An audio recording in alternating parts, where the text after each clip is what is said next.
I'm so excited to see what you all have achieved in the last few years. Your growth has been incredible, and I'm grateful for all of your hard work and sacrifice. A lot of that growth has been brought about by new people coming into the business to take advantage of our generous marketing plan and effective product line. So I thought I would take just a moment of your time to share with you a little bit about where Forever came from and where Forever is going. I've heard people describe this as our culture, but I think it's simply who we are. Several decades ago, I was an executive for a real estate development company called Del Webb. And at that time, there was a lot of excitement about a new business concept. And like many of my colleagues and friends, I went along to a business opportunity meeting and listened to a presentation about multi-level marketing. I immediately fell in love with the concept that people would be motivated to help each other and be able to make a living doing so. It's a beautiful thing when you think about it.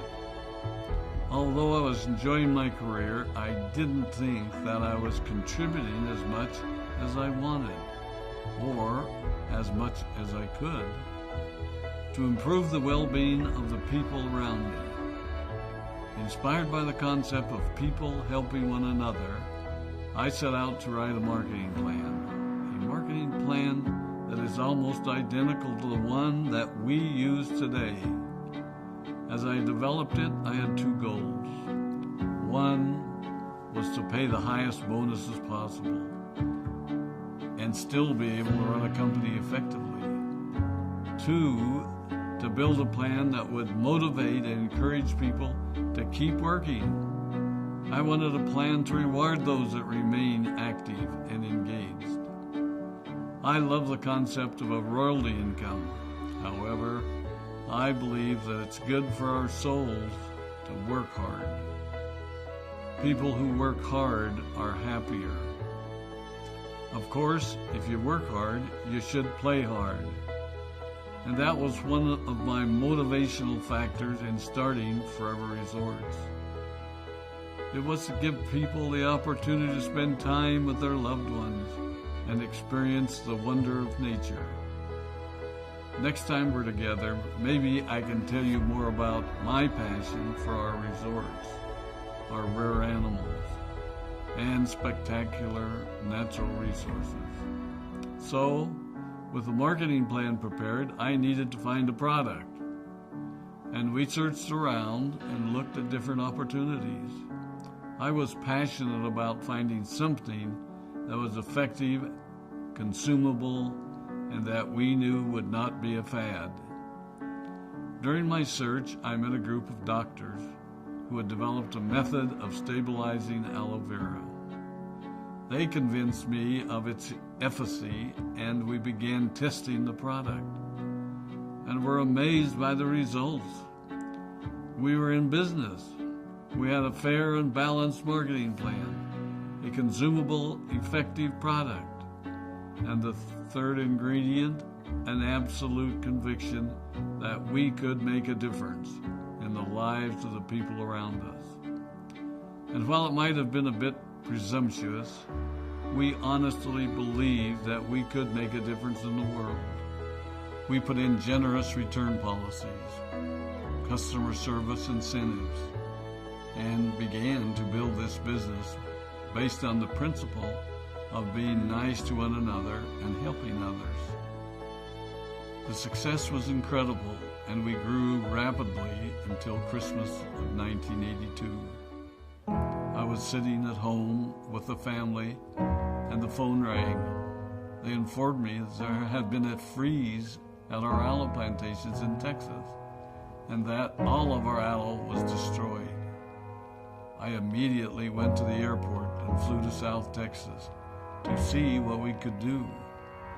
I hoped and prayed that when I arrived, what I saw would be better than the news I'd received. But that wasn't to be the case. We had no aloe, and the business immediately began to suffer. There were some FBOs that left, but more importantly, there were those that stayed. It was a tough time for us. We put everything on the line to stay in business, and there were many sleepless nights. But we were convinced that what we were doing was right. We decided that this would never happen to us again.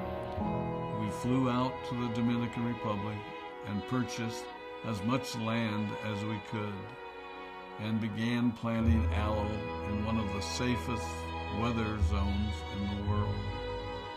In addition to the acres of plantations in the Dominican Republic, we now have plantations in Mexico and South Texas.